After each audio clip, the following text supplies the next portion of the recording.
మీ business ని develop చేసుకోవాలని అనుకుంటున్నారా? అయితే వెంటనే మీ పబ్లిక్ కోట్ న్యూస్ ద్వారా L band ad, aston band ad, scrolling ad with voice over, logo bug ad, video ads ద్వారా మీ యాడ్స్ ని పబ్లిష్ చేసుకుని మీ పరపతిని పెంచుకోండి. సంప్రదించవలసిన ఫోన్ నంబర్ 7729969299. జిట్టా బాలకృష్ణారెడ్డి. ఈయన పేరు తెలియని తెలంగాణ వాది అంటూ ఉండడం. తెలంగాణ మలిదశ ఉద్యమ సమయంలో జిట్టా బాలకృష్ణ కీలక పాత్ర పోషించారు. ముఖ్యంగా భువనగిరి ప్రాంతంలో తెలంగాణ ఉద్యమాన్ని ముందుండి నడిపి విద్యార్థులు, ప్రజా సంఘాలు, ఉద్యోగులు ఇలా అన్ని వర్గాలను కలుపుకొని తెలంగాణ రాష్ట్ర సాధన కోసం అలుపెరుగని పోరాటం చేసిన ఉద్యమ కిరటం జిట్టా బాలకృష్ణ.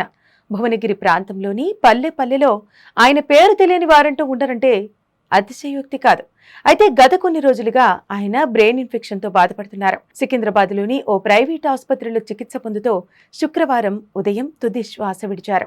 అయితే ఈ వీడియోలో ఆయన సామాజిక, రాజకీయ ప్రస్థానం గురించి పూర్తిగా తెలుసుకుందాం. జిట్టా బాలకృష్ణారెడ్డి 1972వ సంవత్సరంలో డిసెంబర్ 14వ తేదీన భువనగిరి జిల్లా బొమ్మాయిపల్లి గ్రామంలో జన్మించాడు.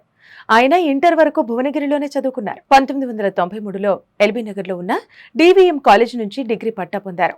ఇక 2001లో కేసీఆర్ ఆధ్వర్యంలో ప్రారంభమైన తెలంగాణ ఉద్యమంలో ఆయన పాలు పంచుకున్నాడు.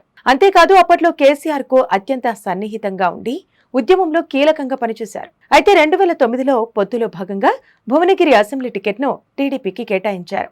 దీంతో ఆ ఎన్నికల్లో స్వతంత్ర అభ్యర్థిగా జిట్టా పోటీ చేసి జిట్టా 2వ స్థానంలో నిలిచారు. తర్వాత కాంగ్రెస్ పార్టీలో చేరిన జిట్టా వైఎస్ఆర్ మరణంతో ఆ పార్టీకి కూడా రాజీనామా చేశారు.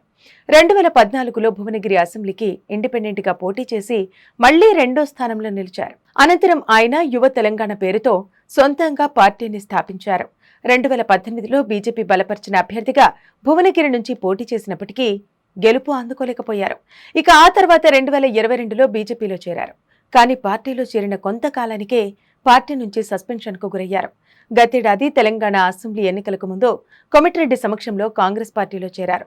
అనంతరం మాజీ సీఎం కేసీఆర్ ఆధ్వర్యంలో తిరిగి బీఆర్ఎస్ పార్టీలోకి చేరారు. అయితే ప్రజల కోసం ఎప్పుడూ గ్రౌండ్లో ఉండి పనిచేసే జిట్టా లాంటి వ్యక్తి ఒక్కసారి కూడా అసెంబ్లీలో అడుగుపెట్టలేకపోవటం నిజంగా బాధాకరమైన విషయం. ఎందుకంటే జిట్టా ఏ రోజు కూడా పదవి కోసం పాకులాడలేదు. తనకు సాధ్యమైనంత వరకు సాయం కోరి వచ్చిన ప్రజలకు ఆయన అండగా నిలిచారు.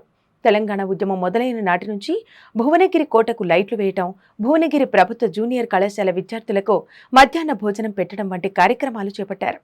ఇడ్లీ సాంబార్లే కాదు, మన తెలంగాణకు కూడా మక్కగారెలు, మక్కగట్క, నాటుకోడి కూర లాంటి కొన్ని వంటకాలున్నాయని ప్రపంచానికి తెలియజేయాలనుకుని ముందుగా భువనగిరిలో తెలంగాణ వంటకాలు పేరుతో ఒక ఎగ్జిబిషన్ మొదలుపెట్టారు.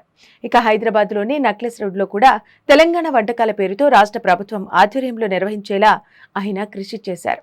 అంతేకాదు ఫ్లోరైడ్ బాధితుల కోసం తన సొంత డబ్బులతో వాటర్ ప్లాంట్లను ఏర్పాటు చేసి తాగునీటిని అందించారు. ఇంతటి గొప్ప మనసున్న వ్యక్తి కాబట్టే తెలంగాణ ప్రజలు, ముఖ్యంగా భువనగిరి వాసులు ఆయనను గుండెల్లో పెట్టుకున్నారు.